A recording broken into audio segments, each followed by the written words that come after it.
সব সীমাবদ্ধতা দূর করে স্বপ্নের বাংলাদেশ বিনির্মাণের লক্ষ্য জানালেন প্রধান উপদেষ্টা। ছাত্র জনতার স্বপ্ন বাস্তবায়নের অঙ্গীকার।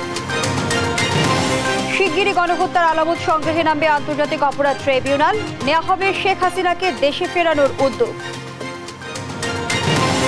গণহত্যা ও নির্যাতনের স্মৃতি ভুলিয়ে দিতে ফ্যাসিস্টদের চেষ্টা সফল হবে না, বলছেন সমন্বয়করা। রাষ্ট্র সংস্কারের পরে নির্বাচনের দাবি। সব ষড়যন্ত্র নস্যাৎ করে গণতন্ত্র পুনরুদ্ধারের আহ্বান তারেক রহমানের। প্রতিবেশী দেশের বিভ্রান্তি সম্পর্কে সচেতন থাকার আহ্বান। এবং বছরের শেষে $400 মিলিয়ন দিচ্ছে এডিবি। বাংলাদেশকে জিএসপি সুবিধা দিতে ইতিবাচক যুক্তরাষ্ট্র।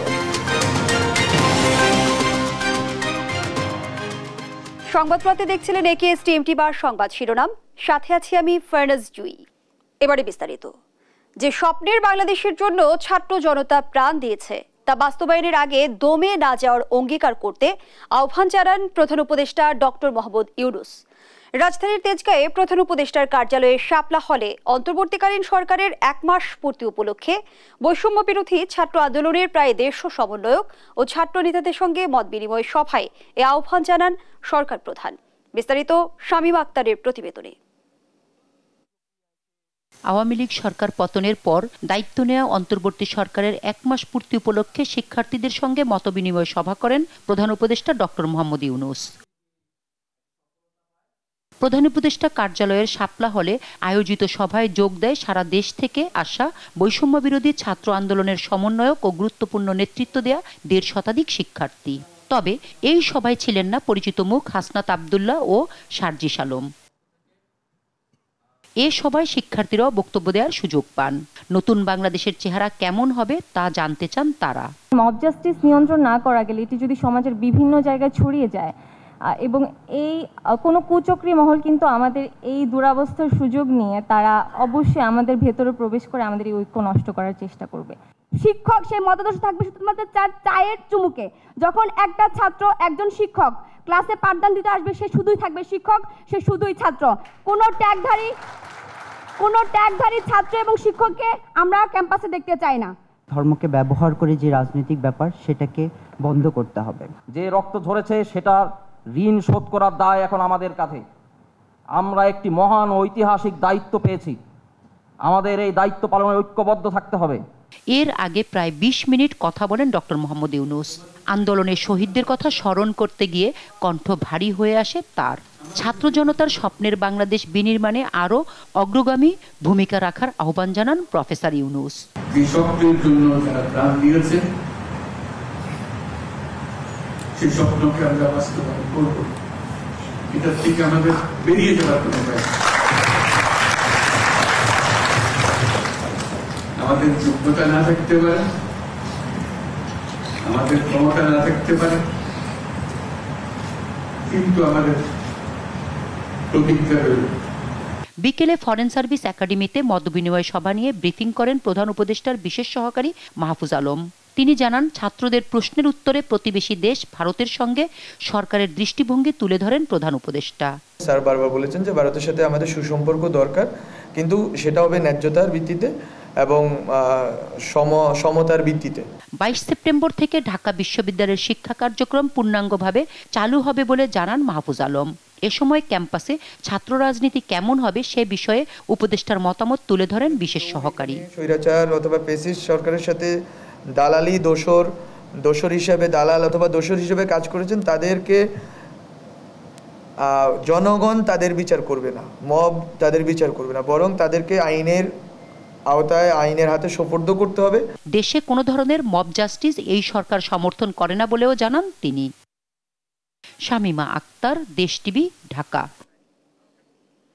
ছাত্র জনতার অভ্যুত্থানে স্বৈরাচার হাসিনা সরকারের পতনের পর গেল 8 আগস্ট ক্ষমতায় আসে ডক্টর ইউনূসের নেতৃত্বাধীন অন্তর্বর্তী সরকার।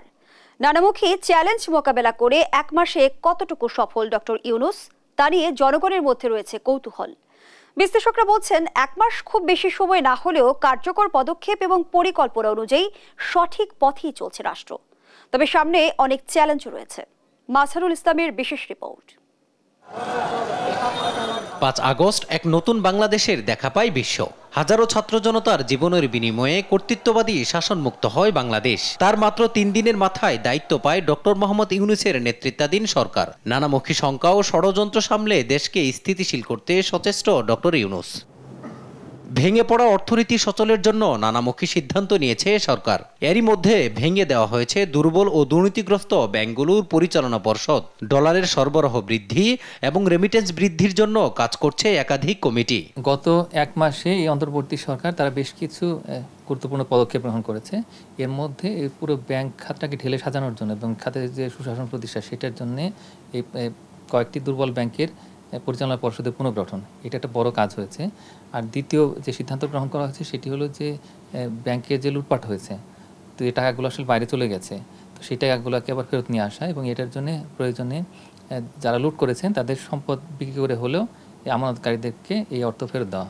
অর্থনীতিবিদরা বলছেন সফলতার পাশাপাশি রয়েছে চ্যালেঞ্জও। সামনের দিনগুলোর জন্য থাকতে হবে পূর্ব প্রস্তুতি। এই যে প্রোগ্রেস যেগুলো হলো এটার কিন্তু সামনে একটা বড় চ্যালেঞ্জ রয়েছে, সেটি হলো যে পুরো আমাদের যে রেভিনিউ সিস্টেম সেটাকে অটোমেট করতে হবে। আমাদের একটা দৃশ্যমান অগ্রগতি লাগবে। এই মুহূর্তে প্রায় $20.5 বিলিয়ন রয়েছে আমাদের ফরেন এক্সচেঞ্জ রিজার্ভ। এখন এটাকে আর একটু উল্লেখযোগ্য পরিমাণে আসলে এটাকে বৃদ্ধি করতে হবে। আন্তর্জাতিক সম্পর্কের ক্ষেত্রেও দক্ষতার পরিচয় দিয়েছে অন্তর্বর্তী সরকার। চীন, ভারত সহ পশ্চিমা বেশিরভাগই দেশই এরই মধ্যে স্বীকৃতি দিয়েছে সরকারকে, আশ্বাস দিয়েছেন সহযোগিতারও।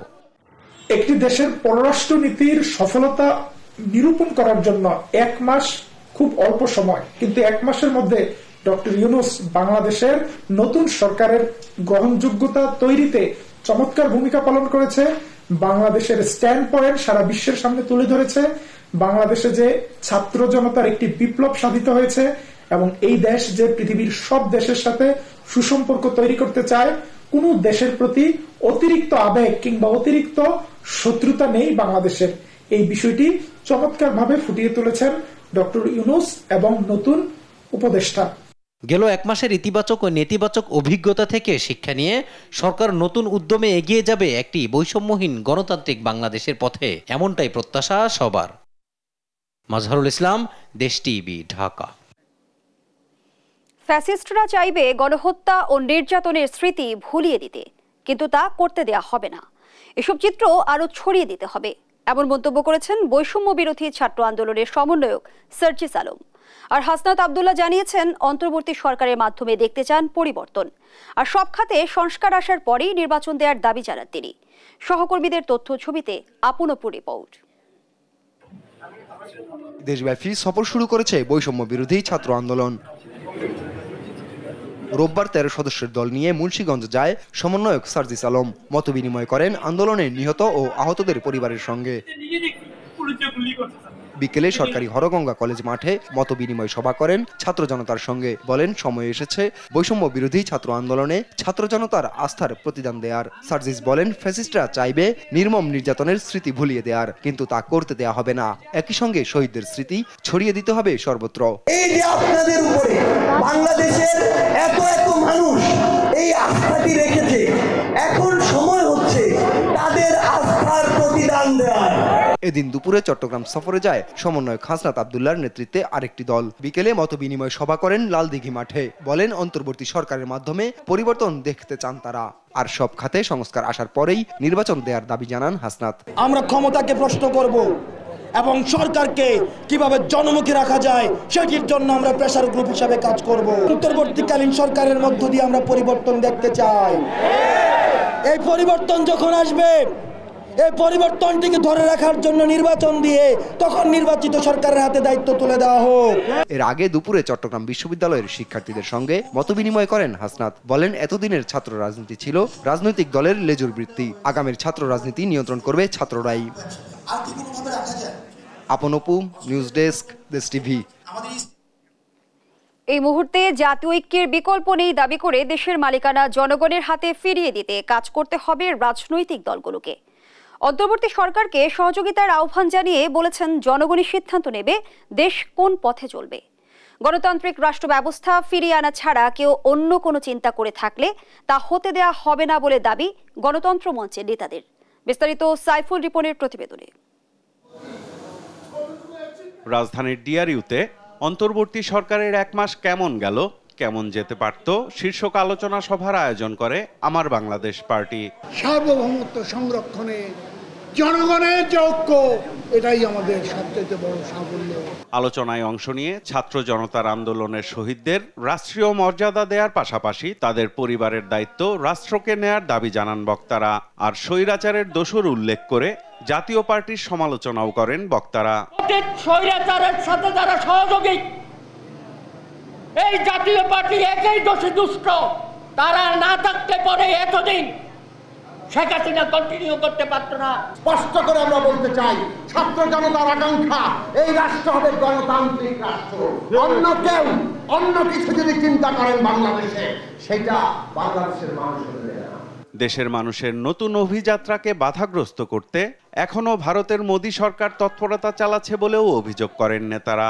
শেখ হাসিনার সরকারের পতনকে নরেন্দ্র মোদীর সরকার নিজেদের পতন হিসাবে, নিজেদের পরাজয় হিসাবে তারা বিবেচনা করছেন। এই কারণের জন্য বাংলাদেশ বিরোধী নানা তৎপরতা এখনো পর্যন্ত তারা অব্যাহত রেখেছেন। অন্তর্বর্তী সরকারের 1 মাসের সংস্কারে এখনো তেমন অগ্রগতি দেখছে না নাগরিক ঐক্য। তবে যে কোনো সংস্কারে জাতীয় ঐক্যমতকে গুরুত্ব দেওয়ার আহ্বান জানান দলটির সভাপতি। কি কি এজেন্ডা সংস্কারে আছে সেটা বলেন, এবং তার জন্য কতদিন লাগবে সেটা বলেন। এই ব্যাপারে এই 1 মাসে আমি কোনো লাইট দেখতে পাচ্ছি না। যদি জাতীয় ঐক্যমত্যের ভিত্তিতে না যান, তাহলে কোনো জিনিস সফল হবে না। রাজনৈতিক দলগুলো নিজেদের কথা বললেও জাতির প্রয়োজনে ঐক্য ধরে রেখে অন্তর্বর্তী সরকারকে সহযোগিতার আহ্বান জানান বিএনপির স্থায়ী কমিটির সদস্য আমির খসরু মাহমুদ চৌধুরী। যে ঐক্যমত সৃষ্টি হয়েছে সেটাকে আমরা অক্ষুণ্ণ রাখতে হবে। বর্তমান ইন্টেরিয়াম সরকারকে সমর্থন করতে হবে। আবার আমাদের কথাগুলো আমরা বলতে থাকবো। ওই শেখ হাসিনা তার পরিবারের যে মালিকানা কেড়ে নিয়েছিল, সেই মালিকানা বাংলাদেশের মানুষকে যদি ফিরিয়ে দিতে হয়, সেই দিকে আমাদের কাজ করতে হবে। এটা হচ্ছে বটম লাইন। যারা বাংলাদেশের মালিক তারাই সিদ্ধান্ত নেবে বাংলাদেশ কিভাবে চলবে। ছাত্র জনতার আন্দোলনের মধ্য দিয়ে দেশের মানুষ তার রাজনৈতিক, সাংবিধানিক ও গণতান্ত্রিক অধিকার পরিপূর্ণভাবে ফিরে পেতে চায় দাবি করে বলেন, 35 বছরের নিচে 65% তরুণের আকাঙ্ক্ষা যারা বুঝবে না, ভবিষ্যতে দেশের রাজনীতিতে তাদের স্থান সীমিত হয়ে যাবে। খুব বেশি জায়গা থাকবে বলে আমি মনে করি না। সাইফুল রিপন, দেশ টিভি, ঢাকা। জুলাই আগস্ট গণহত্যার আলামত সংগ্রহই প্রধান চ্যালেঞ্জ। শিগগিরই সারা দেশে আলামত সংগ্রহ শুরু হবে বলে জানিয়েছেন সদ্য নিয়োগপ্রাপ্ত chief prosecutor advocate Tajul Islam. কারো কাছে গণহত্যার তথ্য প্রমাণ থাকলে আন্তর্জাতিক অপরাধ ট্রাইব্যুনালের তদন্ত সংস্থায় জানানোর অনুরোধ জানান তিনি। বলেন, ভারতের সঙ্গে বন্দি বিনিময় চুক্তির আওতায় মানবতা বিরোধী অপরাধের প্রধান অভিযুক্ত শেখ হাসিনাকে ফিরিয়ে আনার চেষ্টা করা হবে। সাবরিনা মজুমদারের রিপোর্ট। বৈষম্য বিরোধী ছাত্র আন্দোলনের মধ্য দিয়ে পতন ঘটে শেখ হাসিনা সরকারের। 14 আগস্ট থেকে মানবতা বিরোধী অপরাধ ও গণহত্যার দায়ে একের পর এক অভিযোগ জমা পড়ে আন্তর্জাতিক অপরাধ ট্রাইব্যুনালের তদন্ত সংস্থায়। শনিবার রাতে আন্তর্জাতিক অপরাধ ট্রাইব্যুনালের প্রসিকিউশন টিম পুনর্গঠন করে প্রজ্ঞাপন জারি করে সরকার। রবিবার সকালে চিফ প্রসিকিউটর অ্যাডভোকেট তাজুল ইসলামের নেতৃত্বে ট্রাইব্যুনাল পর্যবেক্ষণ করেন বাকি প্রসিকিউটররা। গণহত্যার প্রমাণ সংগ্রহ করাই প্রধান চ্যালেঞ্জ উল্লেখ করে সবাইকে গণহত্যার তথ্য প্রমাণ দিয়ে সহায়তার আহ্বান জানান তাজুল ইসলাম। ট্রাইব্যুনাল পুনর্গঠন হলে অভিযুক্তদের গ্রেফতার চাওয়া হবে বলেও জানান তিনি। আসামিরা এখনো সবাই পলাতক এবং প্রধান আসামিগণ অনেকেই দেশত্যাগ করেছেন, দেশত্যাগের চেষ্টায় আছেন। তাদেরকে আওতার মধ্যে নিয়ে আসা, আইনের আওতার মধ্যে নিয়ে আসাটা একটা প্রধান চ্যালেঞ্জ। আর আলামতগুলোর দ্রুততম সময়ের মধ্যে নষ্ট হয়ে যাওয়ার আগে সংরক্ষণ করাটা, এই দুটো আমরা চ্যালেঞ্জ মনে করি। তদন্তকালীন সময়ে তাদের আসামি যারা হবেন তাদের গ্রেপ্তার করার প্রয়োজন হবে। গণহত্যার প্রতিটি অভিযোগে মূল অভিযুক্ত সাবেক প্রধানমন্ত্রী শেখ হাসিনা। তাই বন্দি বিনিময় চুক্তির মাধ্যমে তাকে ফিরিয়ে আনার চেষ্টার কথা জানান চিফ প্রসিকিউটর। নিশ্চয়ই আমরা চাইব যে যেহেতু সম্ভাব্য প্রধান পারপিট্রেটর তিনি দেশ থেকে পালিয়েছেন, তাকে দেশে ফিরিয়ে আনার জন্য আইনি প্রক্রিয়া সেটা আমরা শুরু করব। বাংলাদেশের সাথে ভারতের অপরাধী প্রত্যার্পণ চুক্তি, যেটা এক্সট্রাডিশন ট্রিটি, সেটা সম্পাদিত হয়েছে 2013 সালে এবং তিনি শেখ হাসিনা সরকার তিনি যখন ক্ষমতায় ছিলেন তার সময়েই এই চুক্তিটি স্বাক্ষরিত হয়েছে। তিনি যেহেতু বাংলাদেশের গণহত্যার প্রধান আসামি হবেন বলে আমরা মনে করছি, বা অধিকাংশ মামলায় তাকে আসামি করা হয়েছে, সুতরাং এই প্রক্রিয়া শুরুর মাধ্যমে আমরা আইনগতভাবেই তাকে বাংলাদেশে ফিরিয়ে এনে বিচারের মুখোমুখি করার জন্য চেষ্টা করব ইনশাআল্লাহ। ট্রাইব্যুনালে অতীতে যাদের বিচার হয়েছে তারা ন্যায় বিচার থেকে বঞ্চিত হয়েছেন বলে অভিযোগ করেন প্রসিকিউটর গাজী MH তামিম। ট্রাইব্যুনালে 30টি মামলা এখন চলমান আছে এবং 31টি মামলা আছে যেটা এখন মিস কেস হিসাবে চলমান আছে। এই মামলায় প্রায় শতাধিক আসামি এখনও গ্রেফতার আছে এবং 1.5 শতাধিক আসামির বিচার এখানে চলমান আছে। এদের ব্যাপারেও আমরা সিদ্ধান্ত নিব খুব শীঘ্রই যে এদেরকে কিভাবে ন্যায় বিচার দেওয়া যায়। সাবরিনা মজুমদার, দেশ টিভি, ঢাকা।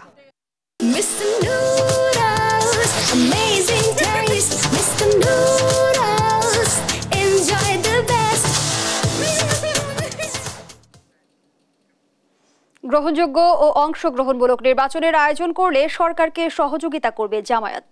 এর জন্য সরকারকে যৌক্তিক সময় দেবে দলটি। রোববার রংপুর নগরীর এক মিলনায়তনে ছাত্র জনতার অভ্যুত্থানে শহীদদের পরিবারের সঙ্গে মত বিনিময় সভায় একথা বলেন জামায়াতের সেক্রেটারি জেনারেল অধ্যাপক মিয়া গোলাম পরওয়ার। সংস্কার করে ফ্যাসিবাদের প্রেতাত্মাদের সরিয়ে দিয়ে স্থিতিশীল পরিস্থিতি তৈরি করে নির্বাচন দেওয়ার আহ্বান জানান তিনি।